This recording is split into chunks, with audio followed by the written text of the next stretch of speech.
quay mê ra mà quay mê thím quân thật lao nó đã lên con đi dầu năm ta cần năm lên năm tim môi à dòng dây môi tim vui tu dòng pha ra lên suy không tu ngoài mê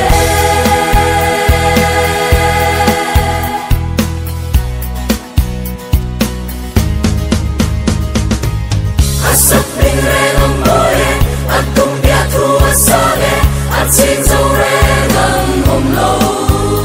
cái phun đôn khử anh em zaman zaman ki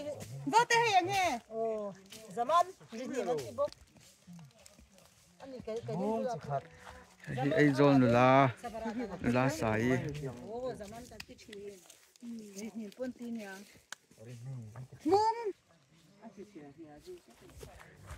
thì bố giờ sai rom bố sẽ thấy hai túi chi phun mấy cái này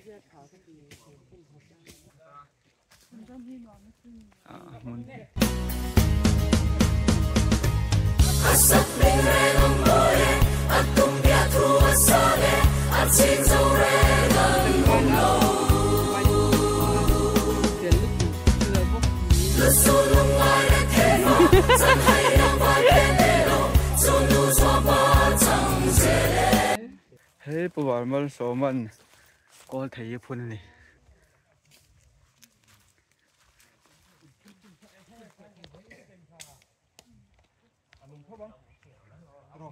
mong dấu to về hay chẳng ba lần đũa mình anh nghe phun hi hay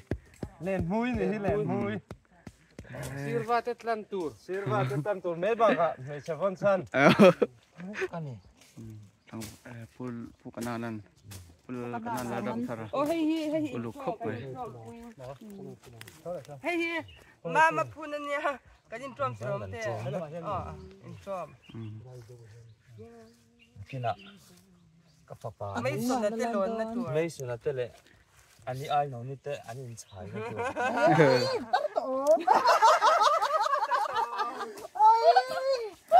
à ra mà bố hiện sẵn lâu dễ khi ngay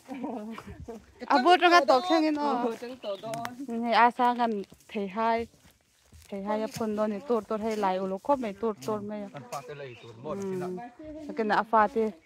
pha thế như tan có thể khắp phun đây pakha khắp phun đây rồi nun hiểu rồi đây kha ai pakha thế hai pakha kha ô kha ô thế hai alo mềm alo mom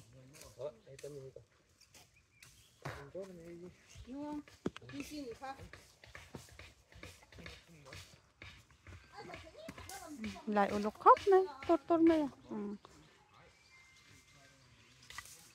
anh nói chỗ hẳn cổ thế kia là phá hiên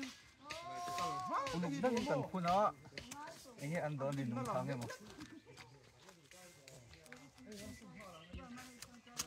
ôi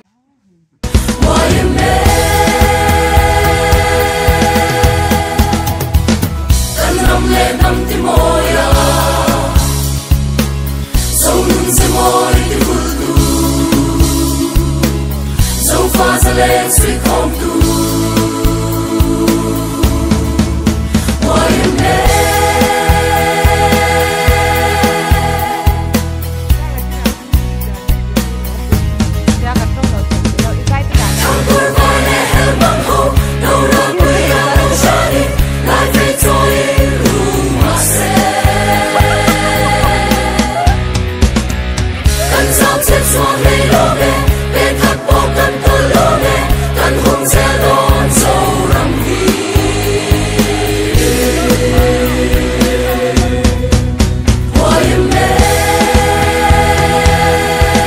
tê lệ pui sắc cái tê bò nó phun mất mấy này hay lộc thấy đó đúng rồi tiếng nó tục thì con thấy thì mò có thấy đi chi bốc phunตัวzaman này bốc có dan zaman phun thôi chưa đảo thôi nó trở về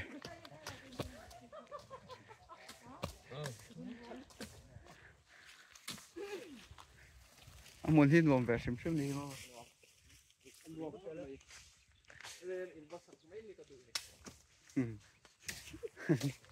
โดนเจ้าว่าเสียมในกระดูกกัสมาได้หรอฟัง tàu val mà trong xe mà cái nào pa nên thì mấy tuổi nữa mà bôi เร่งฉับป้าเจ็บ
Danin ini sih.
Phải không?